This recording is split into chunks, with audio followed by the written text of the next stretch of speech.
Assalamualaikum warahmatullahi wabarakatuh. Oke, bertemu kembali di pembahasan soal TPM ASDP IPA ya. Kali ini Bu akan menjelaskan soal nomor 11 sampai 20. Seperti biasanya nanti akan dipotong jadi 5 soal 5 soal. Jadi yang saat ini akan bahas soal 11 sampai nomor 15. Bagi kalian yang merasa videonya itu kecepatan, kalian bisa atur speednya supaya sesuai dengan kalian belajarnya ya. Yang mau nebak-nebak dulu atau mau ngerjain dulu silahkan di download, soalnya udah ada di Google Drive. Linknya sudah ibu bagikan di tiap-tiap grup kelas ya. Jadi pokoknya kalian sering-sering aja nengok di Google Drive-nya, karena kalau ada file-file yang baru termasuk file pembahasan nanti akan ibu upload di sana. Jadi selain kalian menonton videonya, juga bisa mendownload file yang dijelaskan ini. Oke, semangat belajar ya. Ayo kita mulai. Di soal pembahasan nomor 11 ini agak-agak ribet ya. Nggak ribet sih sebenarnya, cuman kalian harus benar-benar kayak teliti gitu. Oke, kita lihat di sini ada seorang pemain basket yang masanya tuh, berat badannya tuh 80 kg. Kemudian gaya tolaknya, gaya tolak tuh berarti ini ya, gaya tolak dia ini ya, pas dia lagi jongkok mau jam gitu. Nah, gaya tolaknya tuh 1000 Newton dan percepatan gravitasinya tuh 10 meter per sekon. Nah, kamu tuh ditanya percepatan saat melakukan jump shoot. Jadi kalau melakukan jump shoot kan dia jump dulu baru shoot ya. Jadi ada dua gerakan. Itu nanti kayak jadi kunci di soal nomor 11 ini. Oke, kita lihat ya. Jadi materi di soal nomor 11 ini kita tuh menjelaskan tentang hukum Newton 3, di mana prinsipnya tuh aksi sama dengan reaksi. Jadi dengan menghitung percepatan ketika dia menolak atau ketika dia jongkok itu ya, yang kita tahu gaya tolaknya itu, nanti kita bisa menghitung juga percepatan ketika dia memantulnya, karena nilainya tuh sama, cuman beda arah aja. Oke ya, jadi kita cari dulu nilai dari percepatannya. Kalian ini filenya kalau bisa di print ya, biar mudah untuk belajarnya. Kalian coba lihat, ini ada rumusnya. Rumus F sama dengan M kali A. Jadi gaya sama dengan massa dikalikan percepatannya ya. Kalau yang ditanyakan percepatan, maka A sama dengan F per M. Oke, ini rumus yang kita pakai nanti. Itu ditulis rumusnya. Nah, kita tahu kalau F-nya itu ada 1000, M-nya itu 800. Kenapa 800? Karena massa itu kilogramnya kalikan G. Kalau cuman kilogram itu kan berat. Jadi kalau massa itu berapa kilo dia beratnya, 80 ya. Terus dikalikan percepatan gravitasinya ya 10. Maka ketemulah massanya tuh 800 ya. Oke. Nah, kemudian dihitung nih A-nya, dapat angka 1,25. Ingat, karena yang ditanyakan tuh percepatan ketika jump shoot. Jadi tuh ketika dia menolak dan ketika dia melompat. Jadi ada dua percepatan, masing-masing 1,25. Kalau pas dia menolak 1,25, pas dia melompat juga 1,25. Jadi totalnya ketika dia jump shoot itu adalah 2,5 meter per sekon. Ada ya di situ ya. Kemarin ibu tuh sempat bingung lah, kok nggak ada isinya, baru 1,25 kan. Setelah dilihat-lihat lagi soalnya, oh ternyata kata kuncinya di jump shootnya. Oke, lebih teliti lagi ya. Kita lanjut ke soal nomor 12. Ini ada materi usaha dan pesawat sederhana. Di bagian usahanya ya. Nih, bagian usahanya. Meskipun nanti dia pakai tangga ke lantai 2, tapi di sini tuh karena nggak ada longnya, nggak ada jaraknya, dia hanya punya ketinggian, jadi kita nggak pakai rumus yang pesawat sederhana. Oke, fokus dulu kita lihat. Jadi di soal nomor 12 itu yang diketahui ada UB ya, kemampuan usahanya ya, joule ini ya, aduh salah nulis, 2000 joule. Kemudian ada ketinggiannya. Nah, ketinggiannya ini kita anggap sebagai jaraknya, jarak perpindahannya. Jarak kita mau pindah semen, batu bata, pasir atau catnya itu ketinggiannya 4 meter. Jadi ini kita anggap S. Oke. Nah, yang ditanyakan kan ini benda yang dapat dibawa oleh tukang dalam sekali usaha. Berarti kita harus ngitung masing-masing nilai F-nya dari benda-benda tersebut. Kayak gini. F-nya semen kita hitung berapa, ya. Beratnya dia. Terus dikalikan G. Ingat ya, semuanya dikalikan 10. 10 ini dia adalah nilai G-nya. Ingat ya, bahwasanya F sama dengan masanya berapa, beratnya kilogramnya berapa, terus dikalikan percepatan gravitasinya kayak yang di soal nomor 1 tadi ya. Oke, kita lihat kalau yang semen, satu sak semen itu 500 Newton. Yang di situ kan di ABC-nya ya, itu kan 2 sak semen, berarti 1000 Newton. Kalau batu batanya per 3 biji itu 30 Newton. Berarti 50 batu bata itu kan 500 Newton. Satu bijinya 10 Newton ya. Yang pasir kita juga ngitung. Yang sekarung dia tuh 250 Newton. Yang di situ 2 karung pasir 500 Newton. Catnya juga kita hitung. Kalau per ember itu 50 Newton, yang di ABC-nya itu dia 9 ember, berarti totalnya 450 Newton. Nah, yang ditanya kan berapa berat maksimal yang bisa diangkut sekali angkut gitu ya. Berarti kita pakai rumus ini nih. Kita nyari F dari si tukangnya itu. Pakai rumusnya ini ya. Oke. Nah, setelah ketemu rumusnya, kita masukkan angkanya di sini ya. W-nya 2000, S-nya 4. Nah, ketemulah F-nya tuh 500 Newton.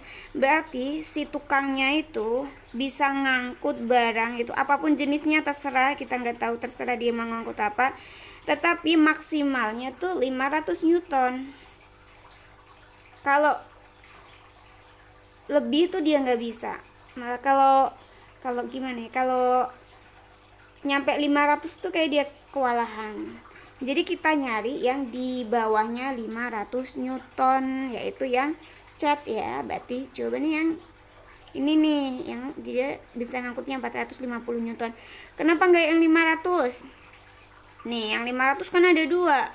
Oh, toh nggak mungkin dong. Lagian kalau dia ngangkutnya 500, dia kayak kesusahan banget gitu. Jadi kita pilih yang 450 Newton, oke? Kita lanjut di soal nomor 13. Ini agak panjang sedikit biar kalian terbiasa dengan soal kayak gini ya.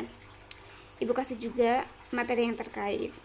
Nah, di soal ini kita dapat gambar posisi bumi terhadap matahari. Nah, yang ditanyakan itu yang pada 22 Desember.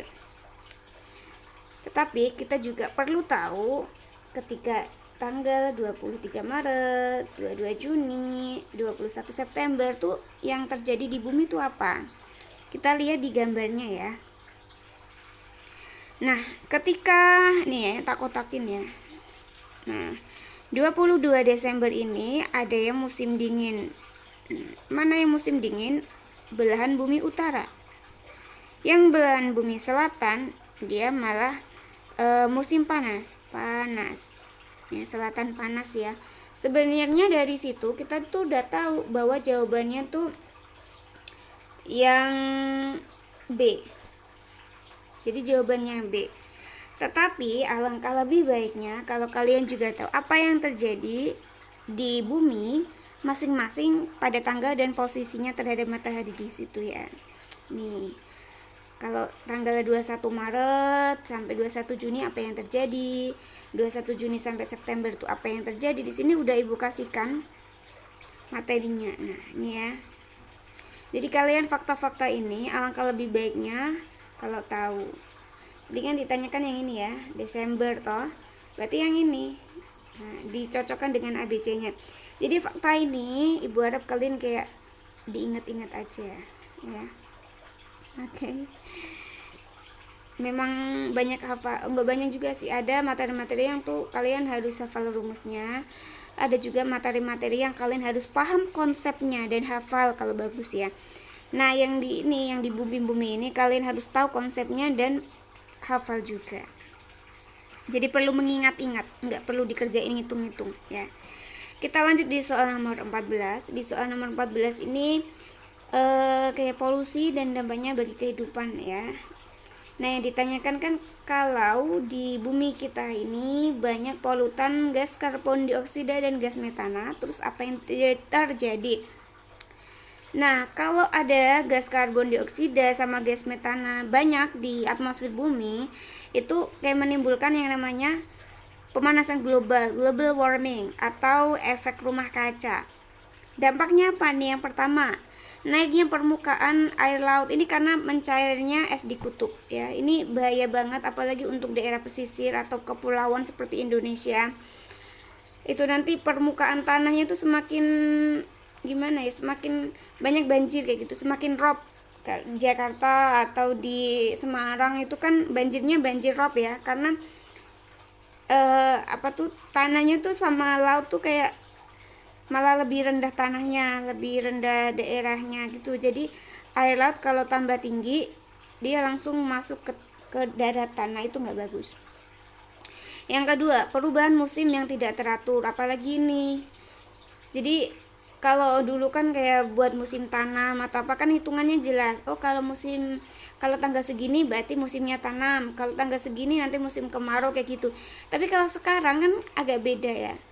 Yang seharusnya musim hujan tahu-tahu panas. Yang musim panas tetap ada hujan. Jadi kayak itu perubahan musim ini kayak bikin di badan juga cepat drop. Selain itu juga membingungkan petani-petani untuk mulai bercocok tanam, ganggu juga musim panennya, pokoknya merugikan banget. Nah, terus yang selanjutnya nanti munculnya badai. Wah, ini juga bahaya, kayak angin puting beliung, lanina dan sebagainya. Terus selanjutnya berkurangnya keanekaragaman hayati, karena kan perubahan iklim tambah panas atau tambah dingin itu nanti beberapa hewan gak tahan, jadi cepat mati. Kalau cepat mati bisa punah. Fakta-fakta itu, keempat fakta itu, terus kamu cocokkan dengan ini. Menurunnya permukaan air laut salah, bukan menurun tapi menaikkan. Munculnya badai ya betul, meningkatkan bukan, ini malah menurunkan.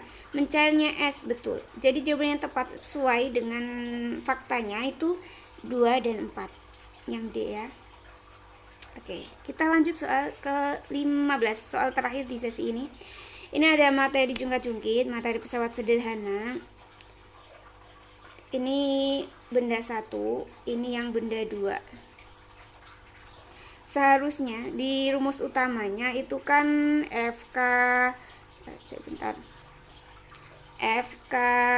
kalikan LK sama dengan FB dikalikan LB. Ini kan rumusnya ya, ada pakai kuasa K ya, ada pakai beban.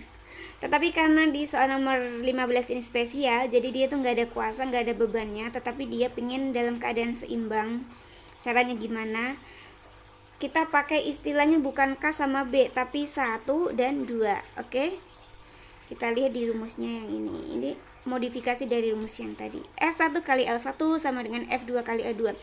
Nah, jadi situasinya itu dalam posisi seimbang tuh jika antara yang satu dan yang kedua itu sama nilainya, maka dia seimbang. Nah, di contoh soal ini pas dia keadaan kayak gitu tuh, keadaan awal sudah dihitung nih nilainya, antara ruas kiri dan ruas kanan tuh nggak sama, berarti dia tidak seimbang. Nih kelihatan kan gambarnya dia miring kayak gitu.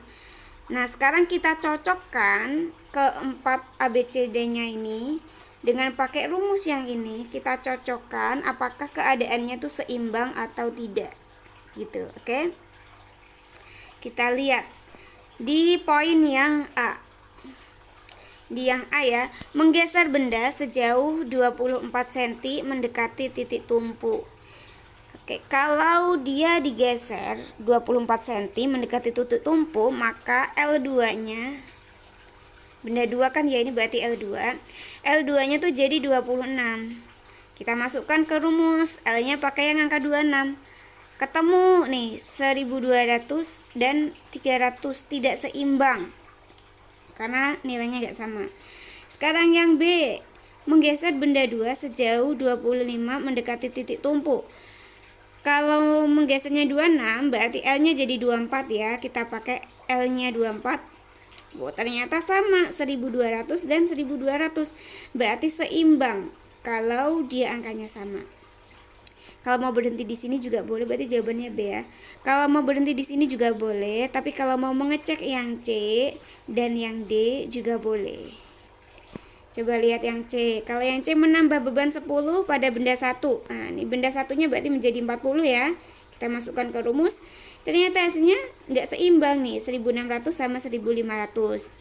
Sekarang yang D, menambah beban 10 pada benda 1. Nah, kalau ditambah 10 Newton, berarti bebannya jadi 50 Newton kan? Kita masukkan ke rumus. Nah, ternyata hasilnya 2000 dan 2500, ini juga tidak seimbang. Jadi sudah jelas bahwa jawaban yang benar adalah yang B. Oke, terima kasih. Kita lanjutkan lagi di sesi yang kedua ya. Di soal nanti 16 sampai 20. Semangat belajar dan jaga terus kesehatan. Assalamualaikum.